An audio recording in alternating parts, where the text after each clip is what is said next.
Ang video ito naman ay para sa ating mga graders. Okay? Pag-usapan natin ang tungkol sa fraction. We have different types and kinds of fraction. Pag isa-isahin natin at magbibigay tayo ng mga halimbawa at ipapaliwanag ko kung ano nga ba ang pagkakaiba-iba nito. Simulan natin. Meron tayong tinatawag na mga ganito. Meron tayong proper fraction, improper fraction, mixed fraction, similar fraction, dissimilar fraction, unit fraction, and complex fraction. Simulan natin.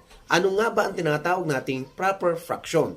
Pag sinabing proper fraction, magbigay tayo ng example, 1/2, 7/9, 11/13, 2/5, 9/17.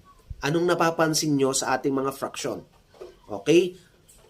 Tama. Okay, mas maliit ang numerator kesa sa denominator. Okay? Ang tawag dyan ay proper fraction.